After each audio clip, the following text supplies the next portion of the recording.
ഈ തറവാട് കുളം തോണ്ടാൻ ഒരുത്തനെത്തി കഴിഞ്ഞു. അലമ്പുണ്ടാക്കാൻ വന്നിരിക്കുക. അതെ പിടിച്ചിരിക്കുന്ന സാധനം അത് മതിയാ, എനിക്കാരായാലും മതി. മാത്യു തോമസിന്റെ ഇതിലുള്ള പരിപാടി എന്ന് വെച്ച് കഴിഞ്ഞാൽ അതുപോലത്തെ ഇദ്ദേഹത്തിന് ഹൈപ്പർ ടെൻഷൻ പരിപാടിയൊക്കെ ഉണ്ട്. എന്റെ ഗ്രഹനിലയും കൂടി അറിയാനുള്ളൂ അല്ലേ? അത് പറയാം. ചിലപ്പോ ഞാനതൊന്ന് തിരുത്തി എഴുതും. ലൈഫില് 2 മണിക്കൂർ 18 മിനിറ്റ് എല്ലാം മറന്ന് ഇരുന്നങ്ങ് കണ്ട് അങ്ങോട്ട് ആസ്വദിച്ചു. അതുപോലത്തെ ഒരു വൈബ് പടം, അതുപോലത്തെ വൈബ് പടം. ഷാജി അങ്ങനല്ലല്ലോ പറഞ്ഞത്.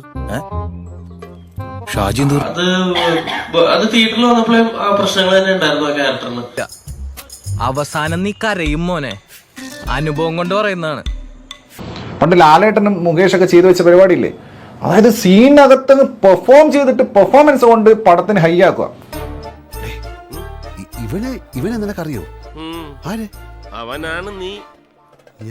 ഇങ്ങനെ ടെക്നീഷ്യൻസ് ഒക്കെ കിടു പെർഫോമൻസ് എന്ന് പറഞ്ഞു കഴിഞ്ഞാൽ ഇതിൽ ഒരുപാട് ആളുകളൊന്നുമില്ല. ഉള്ള ആളുകൾ എന്ന് പറഞ്ഞു കഴിഞ്ഞാൽ അഴിഞ്ഞാട്ടം. അതാണ് ഞാൻ പറഞ്ഞത്, ബ്രോസിന്റെ അഴിഞ്ഞാട്ടം. ഇതിനെക്കുറിച്ച് 2 വാക്ക് പറ.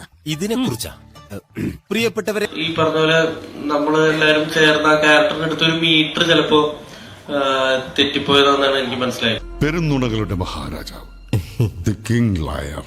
പണിയെടുത്ത് തിന്നണമെന്നൊക്കെ ആഗ്രഹമുണ്ട് സാറേ, പക്ഷെ പറഞ്ഞു പറ്റിച്ച് തിന്നാലേ വായിന്നിറങ്ങുള്ളൂ. ശീലായി. സ്ക്രിപ്റ്റ് ഒന്നുമല്ല, സ്ക്രിപ്റ്റ് ഒക്കെ ഒന്നുമില്ല, അത് അവിടെ ഉണ്ട്, സാധനം ഉണ്ട്. ഒരു സ്ക്രിപ്റ്റ് ഉണ്ട്, പക്ഷേ അതിന് മുകളിലേക്ക് പെർഫോം ചെയ്തിട്ട് തിയേറ്റർ ഇളക്കി മറിക്കും.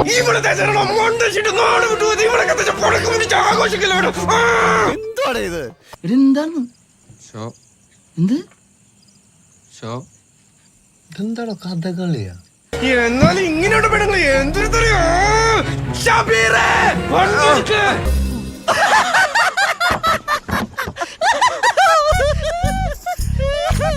തിയേറ്ററിൽ വന്ന ആളുകളെ ചിരിപ്പിക്കുക, പിടിച്ചിരുത്തുക, scene by scene, scene after scene, അതുപോലത്തെ ഇളക്കി മറിക്കുന്ന പരിപാടി.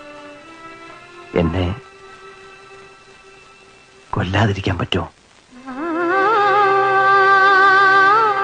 നീ ഒന്നും പറയണ്ട, എനിക്ക് മനസ്സിലായി. നിങ്ങൾ 2 പേരും ഡിങ്കോൾഫി എന്റെ ചേട്ടൻ പൊക്കിയപ്പോ നിങ്ങൾ 2 പേരും എന്റെ ചേട്ടനെ കൊന്ന് കുഴിച്ചു മൂടി.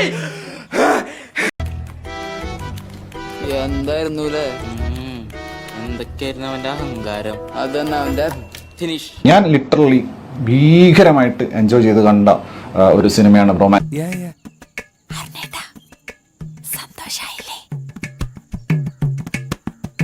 അത് നമ്മള് ചെയ്തതിന്റെ പ്രശ്നമാണ്. അപ്പോ അത് കുറച്ചും കൂടെ ചിലപ്പോ വൃത്തിക്ക് എല്ലാവർക്കും കൂടെ കൺവിൻസിങ് ആവുന്ന രീതിയിൽ ചെയ്യണമായിരുന്നു. അപ്പൊ അത് നമ്മൾ ആ സമയത്ത് ഷൂട്ടിന്റെ സമയത്ത് എടുത്തൊരു ജഡ്ജ്മെന്റ് പ്രശ്നമാണ്. അത്രേ ഉള്ളൂ. ഈ പൊട്ടനെ മനസ്സിലായി, എന്നിട്ട് ഈ ഒറിജിനൽ പൊട്ടനെ മനസ്സിലായിട്ടില്ല. മാത്യു തോമസിന്റെ ഇതിലുള്ള പരിപാടി എന്ന് വെച്ച് കഴിഞ്ഞാൽ അതുപോലത്തെ ഇദ്ദേഹത്തിന് ഹൈപ്പർ ടെൻഷൻ പരിപാടിയൊക്കെ ഉണ്ട്. നാക്കിൽ വിളയുന്ന നുണകൾ വിറ്റ് ഇപ്പോൾ ഇവിടെ.